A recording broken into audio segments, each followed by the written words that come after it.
Hello students, welcome back to my channel. Today I am going to give you 9 latest defense updates. Number 1, IAF's Wolf Pack concept.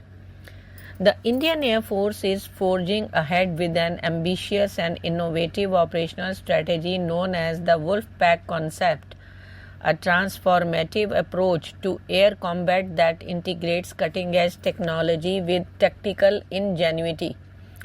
At its core, the Wolf Pack envisions a dynamic battlefield ecosystem where manned 4.5th and 5th generation fighter aircraft serve as the Wolf, commanding motherships, while a diverse pack of manned and unmanned aircraft, helicopters, munitions, and loitering assets operate in unison to dominate the skies.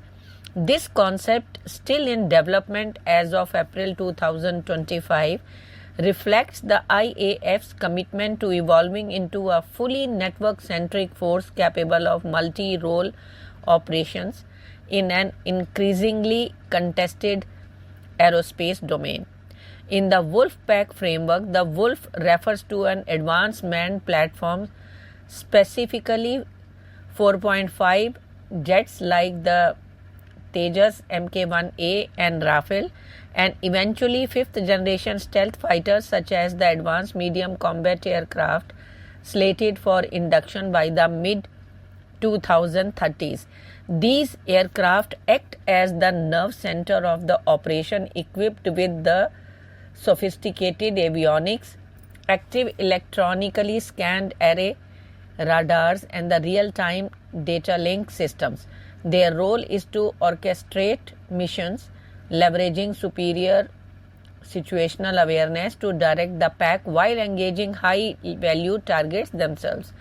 The manned element ensures human decision-making remains at the helm, a critical factor in complex, high-stakes scenarios where adaptability and intuition are paramount. Next, IAF seeks advanced SIGINT system, or you can call SIGINT system, on 4x4 vehicle. The Indian Air Force has issued a call for the development of an advanced ground-based signal intelligence system to, you can say, SIGINT system, to address the limitations of current systems in hilly terrains where inadequate line of sight hampers the ability to triangulate adversary sensors. Announced on April 3rd, the proposed system will be mounted on a compact 4x4 all-terrain vehicle equipped with a smart sensor for tactical electronic intelligence and a microelectronic sport measures system on board drones.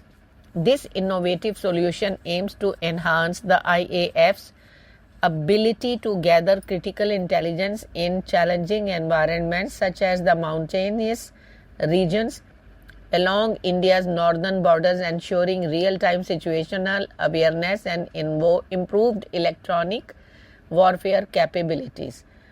Next, approval of deal for 26 Rafale Marine jets.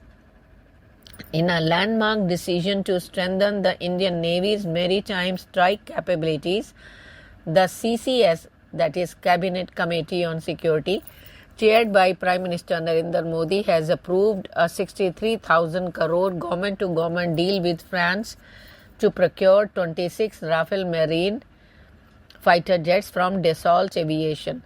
The contract, cleared on April 8, 2025, marks India's largest ever fighter jet acquisition and is set to enhance the Navy's operational prowess in the Indian Ocean region, particularly amid growing Chinese naval activity. However, the deal also raises questions about India's long-term self-reliance goals and the strategic implications of continued reliance on foreign defense imports. The contract includes 22 single-seater Rafale M jets and 4 twin-seater trainer variants designed specifically for carrier-based operations. These jets will be developed on India's indigenous aircraft carrier INS Vikrant and will complement the Navy's existing fleet of Russian origin MiG-29K jets, which currently operate from INS Vikramaditya. Next, India and Japan should develop long-range tactical strike capability to deter China. In an era of shifting power dynamics in the Indo-Pacific, a Japanese think tank has put forth a bold proposition. India and Japan should jointly develop a long-range tactical strike capability with a range of 2,000 to 3,000 kilometers to establish a shared deterrence against China's growing assertiveness.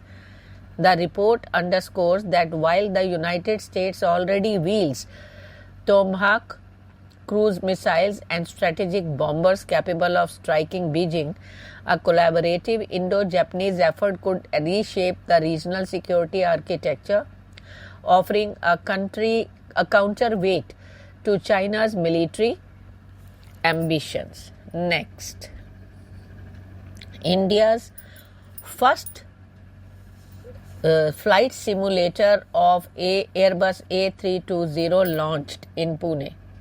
In a significant step towards self-reliance in aviation technology, India unveiled its first domestically developed Airbus A320 flight simulator at an inauguration ceremony in Pune. The event, presided over by the Minister of State for Civil Aviation Muralidhar Mohoi, marks a milestone in the country's efforts to bolster its aerospace capabilities and reduce dependence on imported training system. The state-of-the-art simulator, designed and built by Indian engineers, replicates the cockpit and flight dynamics of the Airbus A320, one of the most widely used commercial aircraft globally. This indigenous innovation is expected to enhance pilot training programs across India, offering a cost-effective and locally tailored solutions for airlines and aviation activities. The facility, located in Pune, a city increasingly recognized as a hub for technological advancement, demonstrates India's growing prowess in high-tech manufacturing. Next, bolstering India's commercial shipbuilding future. In a move set to redefine India's maritime landscape, Garden Reach Shipbuilders and Engineers Limited, a titan in defense shipbuilding, has inked a strategic memorandum of understanding with Swan Defence and Heavy Industries Limited on April 7th, signed at GRSE Bhavan in Kolkata. This partnership aims to turbocharge indigenous commercial shipbuilding, aligning seamlessly with the Indian government's Atmanirbhar Bharat vision. It's a bold step towards not just meeting domestic needs but also carving a niche in the global maritime market. Next, making fuselage for Airbus H130 choppers. Mahindra Aerostructures, part of the diversified Mahindra and Mahindra Group, will manufacture the fuselage for Airbus H130 helicopters in India. The company and Airbus have entered into a contract for making the fuselage for H130 helicopters, and the first fuselage is expected to be delivered in the first quarter of 2027. Next, Russia invites PM Modi for Victory Day parade. Russia has invited Prime Minister Narendra Modi to attend the May 9th celebration marking the 80th anniversary of victory over Germany in World War II. Deputy Foreign Minister Andrei Rudenko has said Moscow is expecting the Indian Prime Minister at the May 9th parade. The invitation has already been sent and the visit is being worked out, Russian news agency TASS quoted. Next, Nisar mission launch date under review.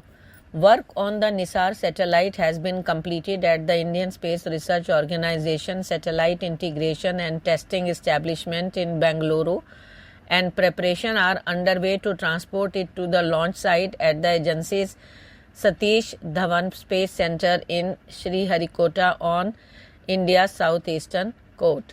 NASA and ISRO now are reviewing potential launch dates for the NISAR synthetic aperture radar mission. Thank you.